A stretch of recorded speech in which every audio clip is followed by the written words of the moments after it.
Welcome back to Just Saying. Today I have the privilege of sitting down with someone whose story is both powerful and profoundly encouraging. Gail Showalter is a speaker, author, nonprofit founder, and the fierce advocate behind Single Moms Empowered, an organization that helps single moms pursue degrees that lead to better lives. She calls herself the old bird with feathers of wisdom, and trust me, she's earned every feather. In this episode, Gail shares how she raised 3 kids on her own, built multiple organizations, and now spends her days lifting up women who feel forgotten. Whether you're a mom, a mentor, or simply someone looking to reclaim your power, this episode's for you. Let's dig in.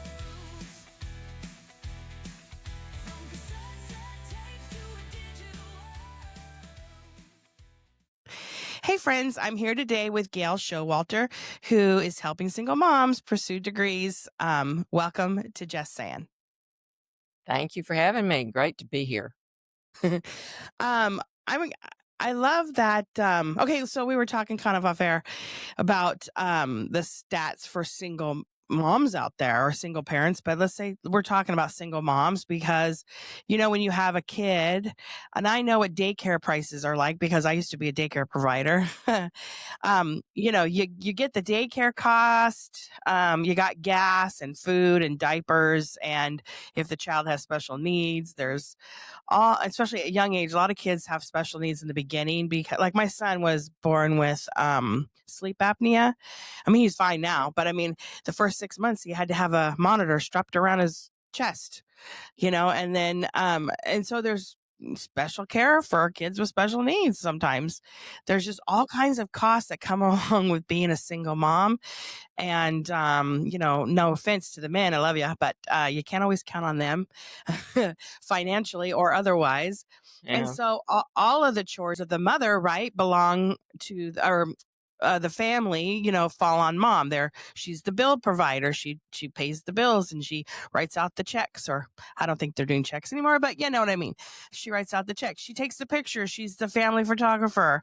She, she takes the kids to school. She's the valet, or the driver, or whatever you want to call it. We wear many hats, and the cook and the cleaner and the laundry person and all the things that go with that. And so you're providing something much needed out there for moms that struggle with just the everyday things. And when they aspirate for, or aspire, excuse my language, but if they aspire to go on and make something of themselves more, not saying that being a mom isn't special, but they want to go off and be something different.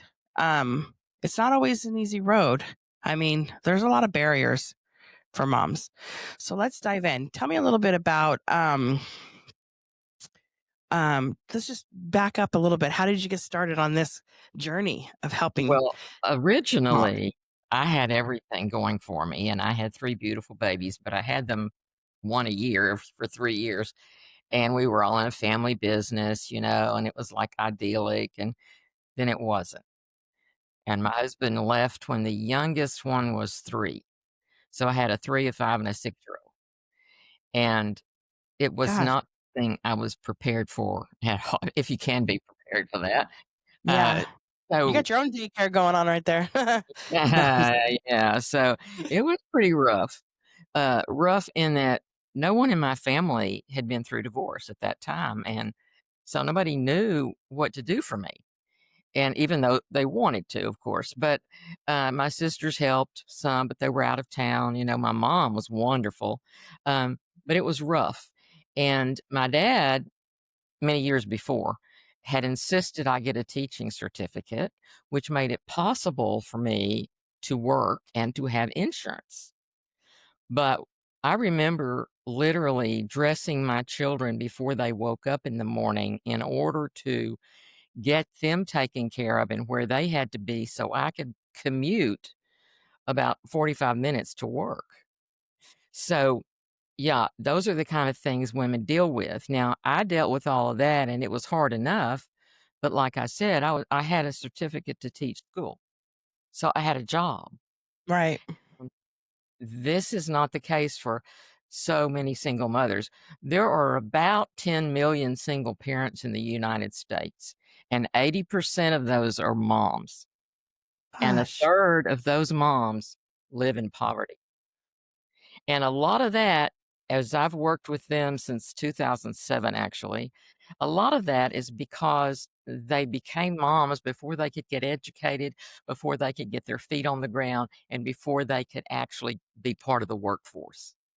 And so Right. now they may be very motivated, but it's very difficult to go to school and raise a child by yourself. So the women we work with are just my heroes. They're fantastic. They are motivated. They so want this certificate. Usually it's a 2-year degree, like an associate's degree. But other times we finished bachelor's degrees for women. But not only are we helping with tuition and books, we're giving them spiritual and emotional support. And a lot of these moms don't have that. Even in Right. this day and age, they don't have that kind of support because maybe they're the first one in their family to go to college, and there's some resistance among the family about whether you need to go to college or not. And I'm not an advocate that everybody goes to college. My 3 children didn't go to college, but they are doing well because of their work ethic and the way they were raised. But nowadays, a single mother has got to have a way to manage, to survive, to provide for children. And in order to do that, she needs some sort of a bona fide skill. So we have licensed vocational nurses, we have dental hygienists, we have radiologists, we even have a police officer. We have numerous moms that we are helping get through. And it is a joy to watch this. Can I ask you a question? Excuse me. What do you think are the I mean, I listed some of the barriers, but what do you think are the main barriers that besides I think and I'm just coming off the cuff here, but um how people moms and other people they perceive themselves as not being good enough or smart enough or have because I know me, let me just say I went to school to be a preschool teacher. So I took some early education courses when I was younger, and I took an English class and some other stuff, small stuff. Then I didn't go to school because I didn't think I could do it because my grades were not that great. But I realized when I was younger, I realized when I'm older that when I was younger, I didn't have the patience and the time I was hyper and I was just all over the place and my hormones were probably had a little bit to do with it and I was all over the place. And as I got older, I realized, oh, I want to do good in school. I'm going to try. And so when I started school, I got all A's. I didn't think that I could. I thought I was not smart enough. And I went on to get my bachelor's and then my master's. And Yeah. then I wrote a book. And Oh, I just got done writing another one. I just wrote my second book, but I'm still on the first draft. Well, I'm going on the second draft and phase, what are but your books about? okay, so my first book was called Bucket List from a Redneck Girl. It's basically just a memoir about kind of all the things that women go through. I never had children young. I had him, I think my first was, I was 27. I mean, that's pretty young, but I mean, my, yeah, my husband and I, we got married when I was 23. No, wait, no. No, we met when I was 23. We got married when I was like 26 and we had the baby right after I mean, I was 4 months pregnant when we got married, but we had been dating for 3 years. So that's a long story. Um, but what I'm saying is back to my point is that my book. Okay. So Bucket List from a Redneck Girl is about my life's journey. And it is, a young girl's journey of not believing, people not believing in her. And I pushed my way through and, here I am now. And I started a big business and, I had ups and downs and my daughter was born with problems and just so many different things that have happened. But I persevered, and it's some parts of the story will make you laugh out loud, and some will make you be like, no way, that didn't happen. And then some will be like make you cry. So I kind of felt like I like the book. I mean, I love the book, don't get me wrong. And everybody that reads it says, oh man, I found a little piece of myself in your book, like I really loved it. And so that's what I love about it, is that it kind of most of the people that grew up in the 70s, 80s, and 90s are gonna really like it, because it'll just bring you back to the time when you played outside till the lights came on, you know? You know what I'm saying? And then my second book is a steamy romance novel. I totally went a total different way. I totally just wanted to do something totally out of the box, and it is a little steamy, and I really think it's a good story, and I'm going to try to pull it into a 4-book series. And so I You're left it at a ambitious girl. cliffhanger. I left it at a cliffhanger, and so that's kind of where yeah. So I don't know. I don't read a lot of romance novels, so I'm hoping that I didn't go overboard with the steam, but but yeah. So that's that. And then so what I was saying about my I don't even remember what I was talking about, but the point is, oh, the barriers. You know, we have a lot of things. We don't believe in ourselves, or the men that we were with made us believe that we were small and that we weren't worth very much. And then we just started believing in that instead of ourselves. And so I feel like that could be a barrier too. But what are some other barriers besides you just not believing in yourself that you think that women, current modern women, are dealing with, and why they're not going to school? Well, Besides having 3 kids or a kid, or I because that's a started to lot. say yeah, that's what I started to say, besides having 3 kids, and yeah. So, you have to have an inner core of determination, and that word you use, perseverance. You have to have that. If you don't have that, it's very difficult, and I've watched different women approach the project of going to school differently. Some of them bite off way more than they can chew, thinking, "Oh, I'm gonna be a registered nurse and I'm gonna do this," and they forget or they don't look into what that requires while they're being a mother of young children, trying to do it all. You whatever they say out there, you really can't do it all. And so there's that, the very practical aspects, but you're talking about an inner belief, an inner core of a person, what little girl thinks she can do, and that starts very young. So, any listeners who have little girls, and I'm talking 4, 5, 6, 7 years old, you need to instill in them confidence in themselves. Don't beat them down. Don't call them names. Don't ever belittle a child. A girl is going to believe what you believe about her. And I'm really big on what the daddy image is to the little girl. We had a lot of trouble with my situation. Thank goodness my daughter has a really strong personality, to say the least. But if she hadn't, and she had gone through the same experiences with her dad as maybe a more timid girl, it would have been bad news. So I'm big on that. If there are any daddies listening, pay attention to your daughters. Give them Yeah. I remember one compliment I got. Now, my dad was great, but they were of an old school. He was born in 1908, and so their idea was you don't compliment a child too much. They might get too conceited or something. But, so I got my compliments when I was in theater and I was on stage, and that's how I got my kudos. But, there's more to it. There's more to it. You have to first identify the personality of the child and understand it and understand your own personality. And I have a whole chapter on personalities because I was trained in that in, gosh, 25 years ago.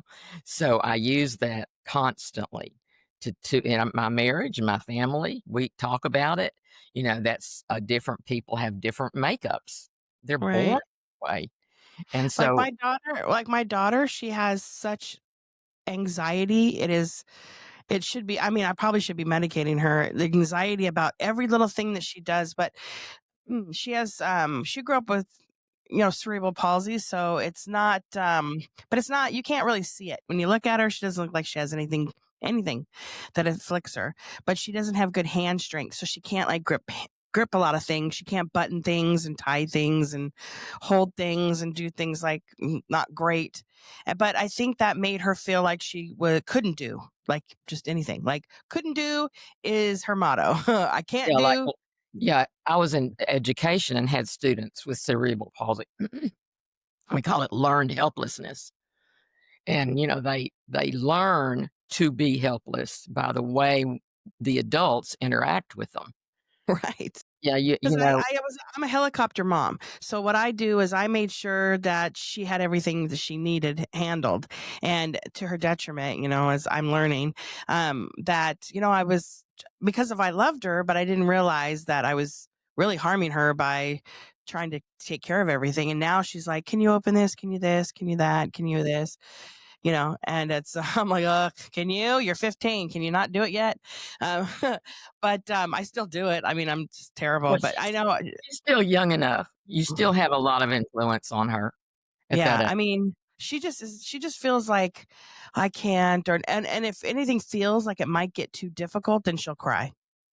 And but she has like she has other learning disabilities too, so it kind of factors into all of it. But with my daughter, she just has such high anxiety about trying or doing or possibly not be like even swallowing a Tylenol. She doesn't like, she'll do the ibuprofen because they're smaller, but the Tylenol, she just has anxiety. She says, I can't do it. And so she'll cry. I'm like, it's just a pill, take it. Especially because Yeah, we've all been sick well, at the I've house. been through some of this as one grandchild, so I kinda relate to that. Yeah, and it's hard. um, It's very hard because a mother's love is just unbounded, and that's what I tell people. The single mothers, they love their children just like all the other well, they mothers. got to love for two because sometimes dad's not around. So they gotta They play mommy and daddy, and then you they know? get overwhelmed, you Yeah. know? There's a lot of to be said to all of the people listening that there's a lot you can do to boost the faith and the confidence of a mom in that situation. Yeah. Because, you know, it doesn't take a whole lot. A little card here, a little gift card there.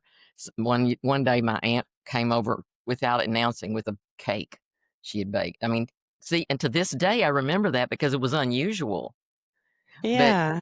saying people need to realize that those women are holding the weight of the world on their shoulders, even though it might appear that way. And anybody out there that might have a daughter that is now with a single or is single now with a child, if you're have the ability to help them, whether it be letting them stay with you or whatever the case may be, you gotta help them. Like, and but like my mom and dad did. My sister, she divorced her husband and she was left with a 2-year-old, and my mom and dad helped her go to school, let them stay there until she got her degree and she became a teacher. And also my nephew benefited from my mom and dad's old school, like kind of old school, tough love kind of stuff, and turned out to be a pretty good guy. And it might not have been the case had he, you know, been left to the babysitters or around the area my sister would have been living in. And so you just don't know how much help that's going to be.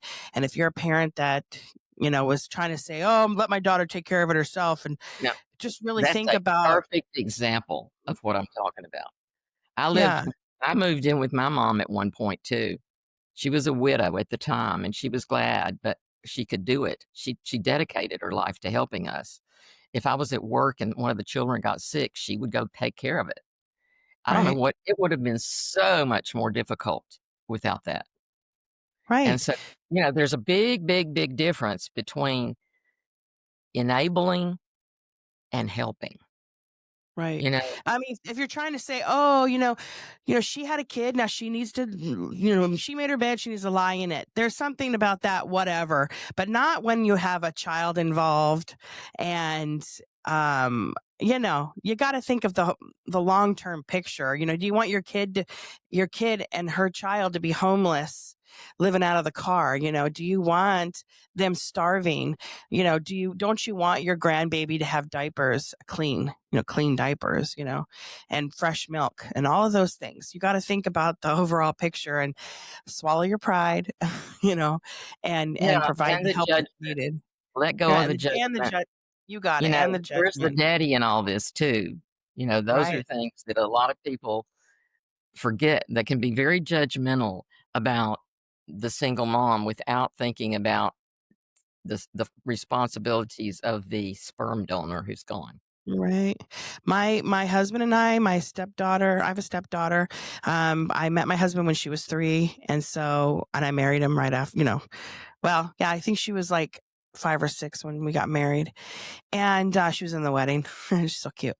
But she's 32 now, but we wanted more time, but we were only allowed because we live 4 hours apart. We were only given 35% of the time, visitation, because we live 4 hours difference.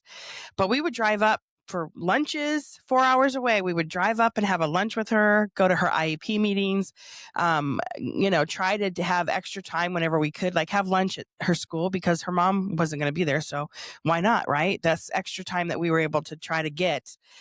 We paid for support and for insurance, and she had a room at our house that was like a princess bedroom, and she was spoiled rotten. We went to Disneyland like every weekend because I'm from California, Disneyland, SeaWorld. I mean, we did all of it. So I kind of know what it's like when there is a man involved. So it will make a difference in the child's life.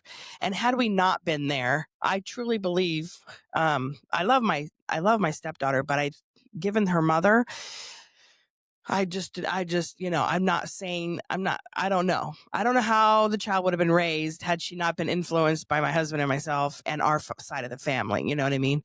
I do.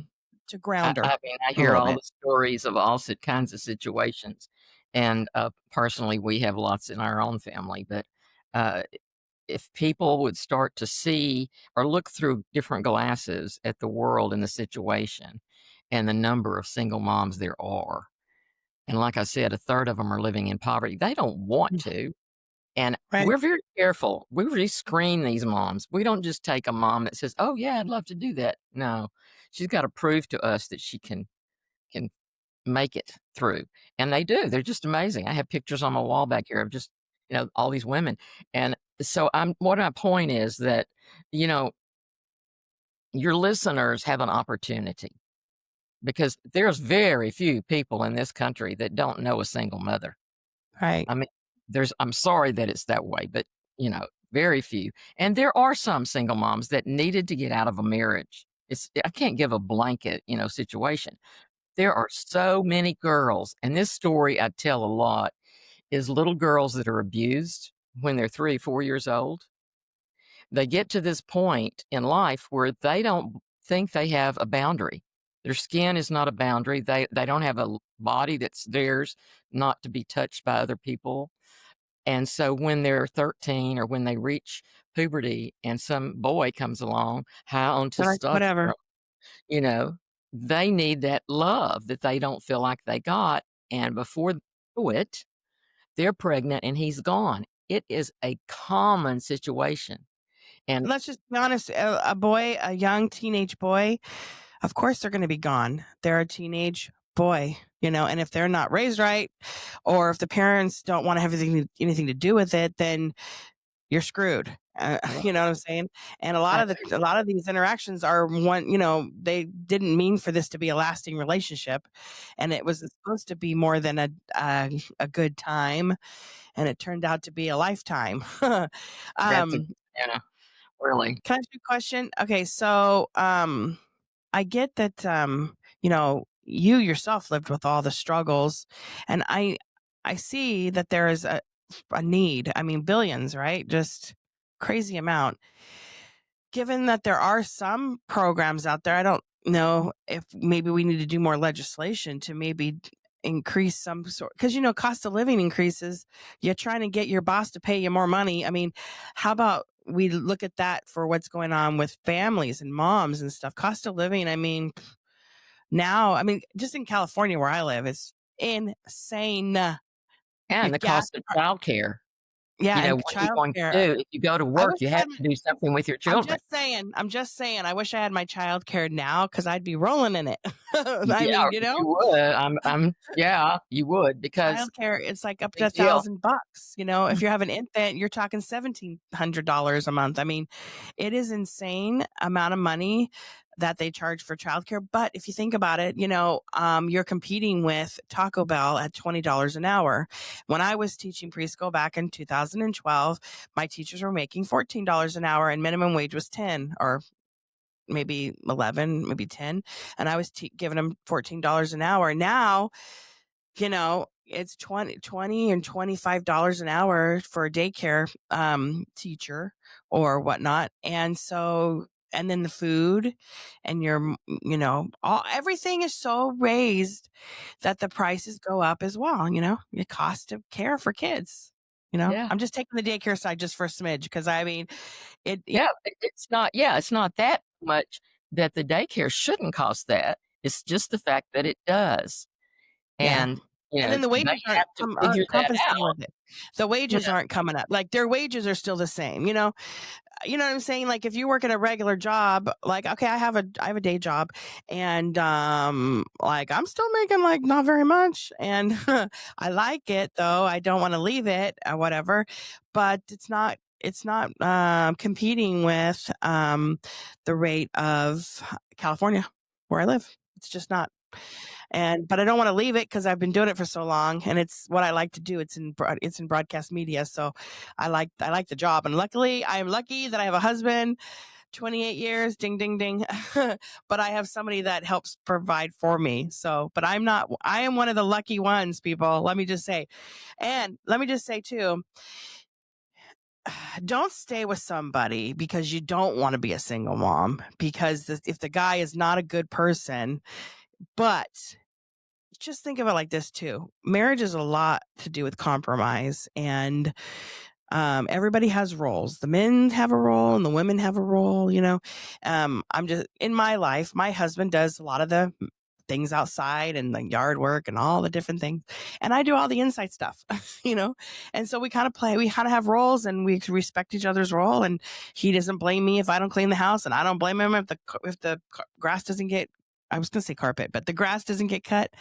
And so, but there's a lot of compromise in our marriage, and we have, but I'm just saying, if you don't, I don't listen to us and say, oh, I don't want to be a single mom. I'm just going to stay with this guy. Yeah. Don't do that if it's not a healthy relationship for you or your kids. Get Mhm. out as soon as you can if you feel as though it's not a healthy place. But Yeah, on or the make other a side, plan. I tell yeah, women, think, think of a plan that you can make.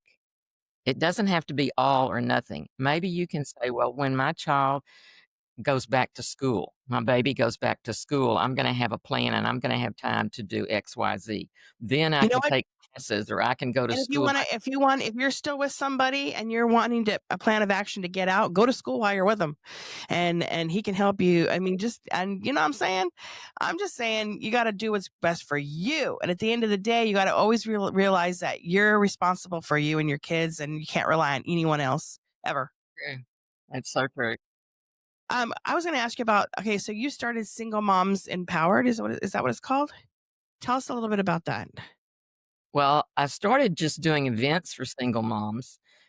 We would have a day of blessing. We would get them together, provide them with breakfast, and give them massages and all kinds of neat things that moms don't generally get to do, and give them gifts and so forth. And after a few years of that, I began to see that this was good, but it wasn't long lasting. And so I was a coach, a life coach, and the moms that I saw, I could started to see a common thread. And that thread was the ones who had a skill, some sort of a training, had better jobs and could provide for their families. Those moms who didn't have, maybe they didn't graduate from high school or they graduated from high school, but that was it. And they didn't have any training in anything, even though they wanted to. Those were the moms that were struggling. And so I modeled this after some other programs that I knew of, but we didn't have big bucks to start with. So we started very small, one mom at a time. and it grew from there. And so now we've got several moms through college. But what I tell moms across the country is look into it. Look into online training because it's so available now and so inexpensive. And look at programs like Elijah's, let's see, it's called the Jeremiah program. That's one of them that's in a couple of states. Buckner is big here in Texas, and that's the one I use to model ours after. But you had to have millions of dollars to start a facility like that where you actually had housing and childcare for them. So what we do is we pay for their childcare and we pay for their rent if we need to, their housing. We pay for whatever we can pay for. How do you do that? Do you just have donors, or how do you? Yeah, we do have good donors, and we have some wonderful women that know how to do these big bingo fundraisers. And it's a big deal. I mean, I never knew people love bingo so much. And so we get sponsors for that. And then we're very careful with the money. We might invest it for a while. And so we've done pretty well, never spending more than we have.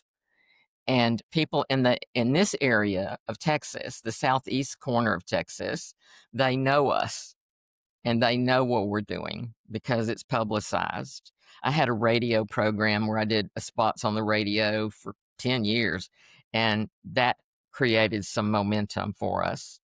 And then I do my writing in the paper and that sort of thing.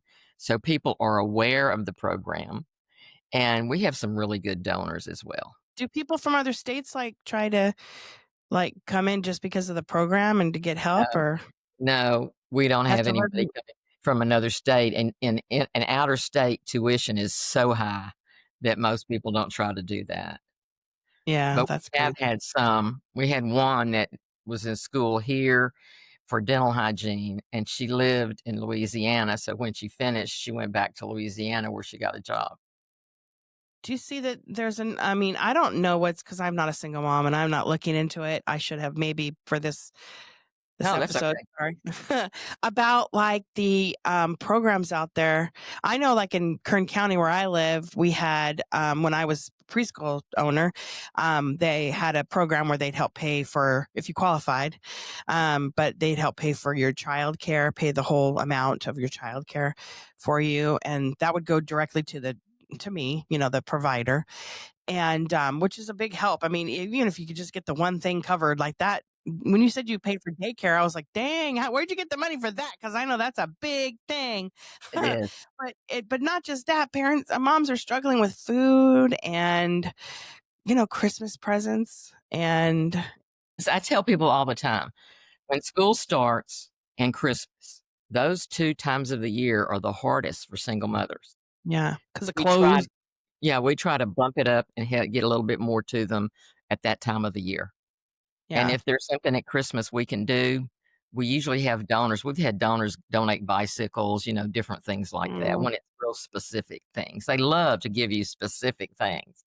And so what I tell moms too is don't be afraid to ask for help. You know, right. s So many are intimidated and they don't wanna be stigmatized and they don't wanna ask, but people are really want to help, you know? Yeah, I can see that. I mean, I makes me feel terrible that say during Christmas time, I'm struggling, and my husband makes good money and we have jobs, like we work. And, but I feel like Christmas time is so terrible. It's like, I don't have enough money or I don't have enough this or any of that. And then I think about like, I'm having this episode with you and I'm thinking like, dang man, there are some people that can't even give their kids socks and a coloring book for Christmas.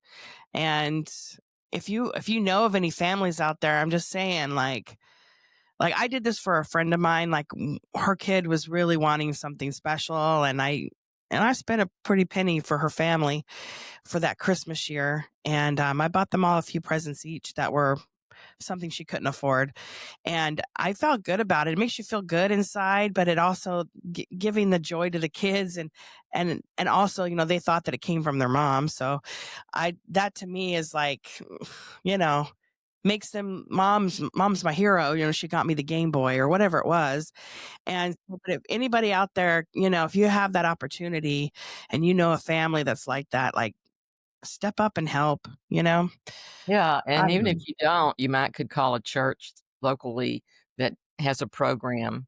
They have Yeah. sometimes it's something called a giving tree, and their names on that, and you can give certain specific things for those children at Yeah. Christmas. So you're also bleh, blah, blah, blah, blah. You're also an author, correct? I am, and I just got my books. I got 2,000 of these books. So if anybody wants books, let me know. I will ship them to you just for the cost of shipping. Show it into I'm the camera again. Let me see it. What is it called? The living, Living, Learning, loving. Learning, Loving. Aw, it's It's insights beautiful. and encouragement for moms. And what I like to do is to give it to groups that want to do like a mom study group sort of thing, maybe MOPS, but anyway, groups that, especially single mom groups. But unfortunately, there aren't too many left because it's very hard to sustain single mom groups in the Yeah. country. I know about California. I do know Louisiana has a huge group. There's another group in Oklahoma, and there's some other groups across the country that One are thing just California is not lacking though is we do have a lot of programs out here. So if you're not looking into it, you look into it. There's so much out there that you don't realize, I think. We're well, pretty send it giving to state. me. If you have a program and they want some books, Okay. send it to me. I'll see what I can do. I think that's awesome. I'd be What happy to. drives your work? I mean, what drives you? Let me just ask you. I know that you have pictures on your walls, and those are like success stories, correct? Is Uh, that what drives you through all this? I yeah, mean, they're there. There's some of them oh, they're beautiful. more over here. So yeah, I do. And I the whole organization now is run by a board. I don't have to do all the work anymore. I'm Oh, getting that's to be good. a little old for all that, but yeah. You're not old. Come on. Yeah, let them do the hard work. But it is a wonderful feeling. It really is. And anybody that's wanting to do something worthwhile, look into your family services groups. Look into your groups. If you say you have them in California, I'd love to hear which ones you have and what organizations might need some resources. Yeah, that's awesome. I heard that you call yourself Old Bird with feathers of wisdom, right? Yeah, What that's me. I'm what the old what bird. phrase it what Yeah, see phrase my is old that? birds back there, huh? What? What does that phrase mean to you? What does Well, the phrase mean to you? it's taken a lot of years to get here. A lot of years to get here. And I hope that I am able to carry some wisdom to women from the experiences that I have had. And that's what this book does mostly, and anything I write usually. There are some really good stories, downloadable stories on my website that have been published elsewhere, but I encourage your listeners to go and they have to scroll down to get to them because I keep adding so much on that page. But yeah, uh, Okay, what's and your website? We're gonna say it again at the end, but what's your website so they can hear it now? GailShowalter.com. Pretty Gail, easy. Gail, Gail, show, SHOWALTER, right? Yes, very good. .com. Okay. That's it. It's also right there on your name, but right there on your picture, I could see it on the monitor. No, actually, I did do it from memory, but um, so what is one truth that every woman, especially these single moms, could carry in their hearts? Do you have any words of wisdom? Give You us are a one. child of the king. True. Can I tell a story? Do you have a Yes, little please. time? Oh, we have lots of time. We have all the time in the world because I am in charge. Woo Yay. woo. Um, there was a great king in England that everyone loved. They adored him. He was just a wonderful person. And he died. And when he died, all the people lined the road for the carriage. I mean, there were just lines and lines and lines of people. And he was in an old carriage, with wooden wheels, and it was going down the street. And there was a dog, and the dog kept yipping and barking and carrying on at this carriage. And somebody thought, well, that's not reverent. So they scoop the dog up and they hold the dog close, and there's a jingle, and they see there's a little necklace on the dog. And they turn the tag over, and it says, I belong to the king. That's what I want women to know. You belong to the king. That's awesome. I love it. Okay, so one question. For listeners who are like in survival mode right now that are just going through the motions of being a single mom, what's one actionable step that they can take today? Very good. And that's what I like to tell women. Don't bite off the whole enchilada one time. You cannot do it. Just have little goals each day. Maybe it's just to get all the kids clean underwear for Monday morning. Maybe it's just to get the peanut butter and jelly sandwiches made for lunch. Maybe it's just simple things. Yeah. And then each day kind of reward yourself for what you get done that day. Have real doable goals that you can get through daily at a time, one day at a time.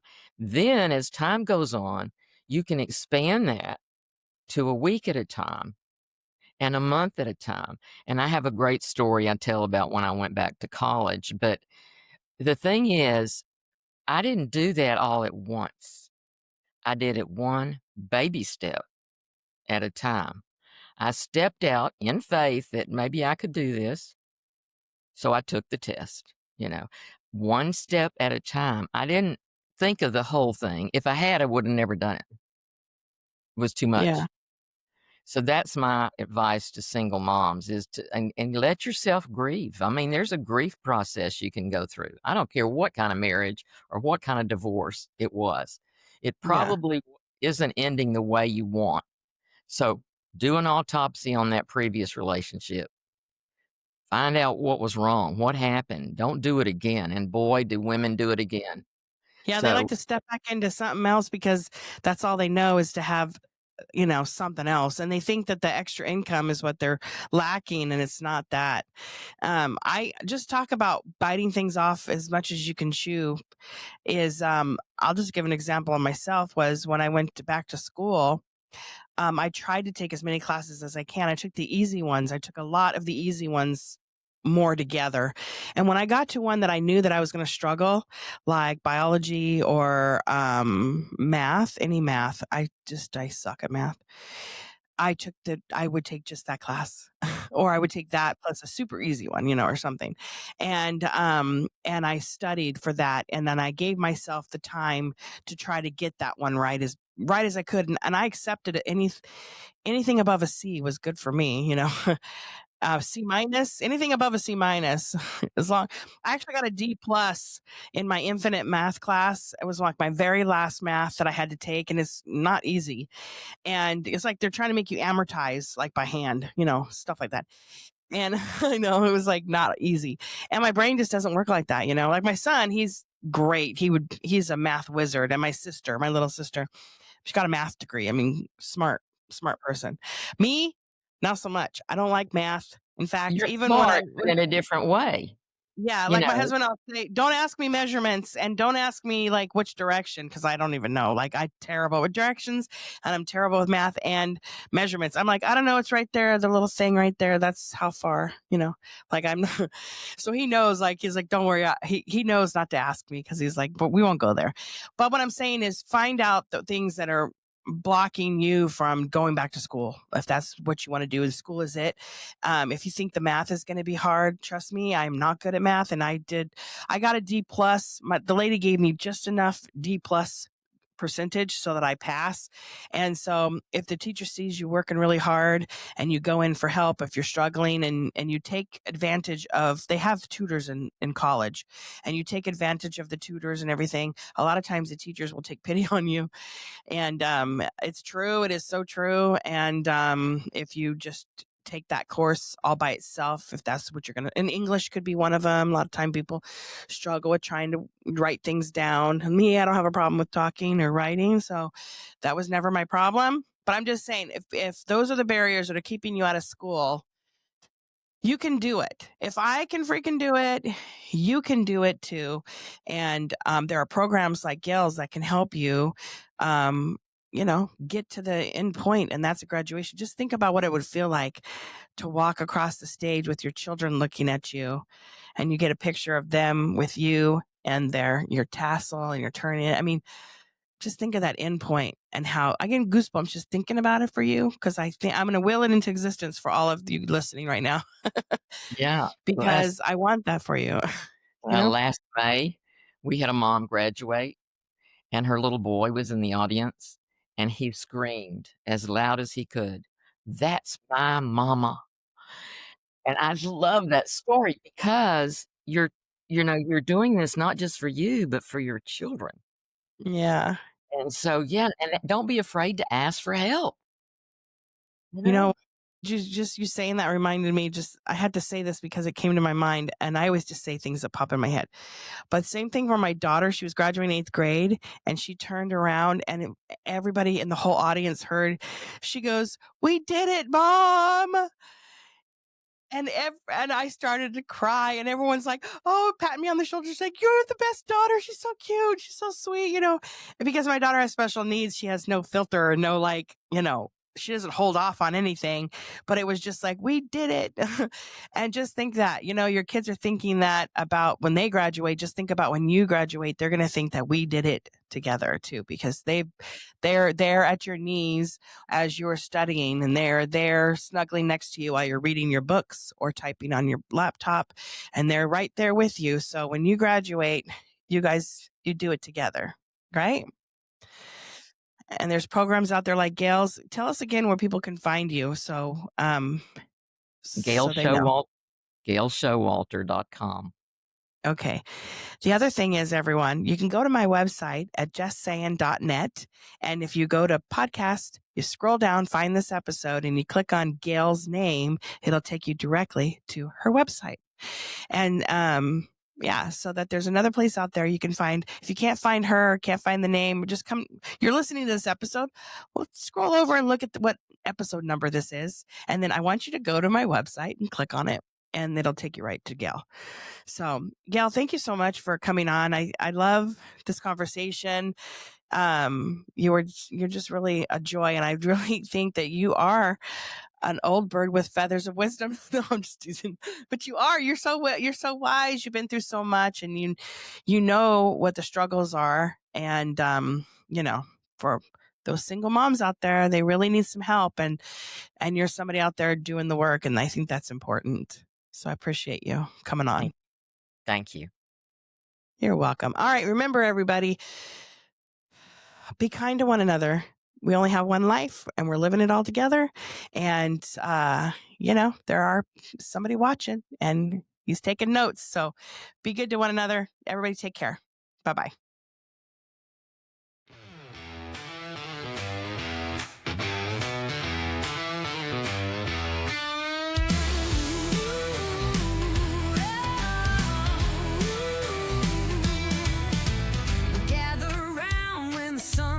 Low, talking about the days we used to know.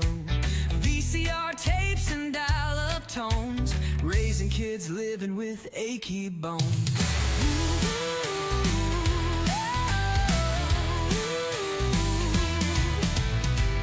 Leather jackets and big hair days, now it's carpool lines and PTA. Neon dreams turn into schoolyard fights, but our hearts glow in retro nights. We are Gen X, living both worlds. From cassette tapes to a digital world. Parenting now with a nod to the past. The retro love we know will last. We are Gen X, living both worlds. From cassette tapes to a digital world. A nod to the past, the retro love we know will last.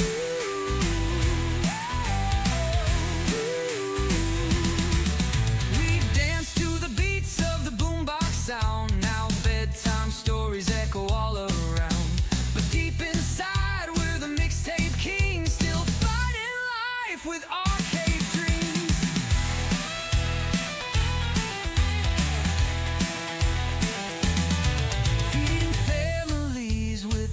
to slice, telling tales with a side of advice, laughing at the way it used to be while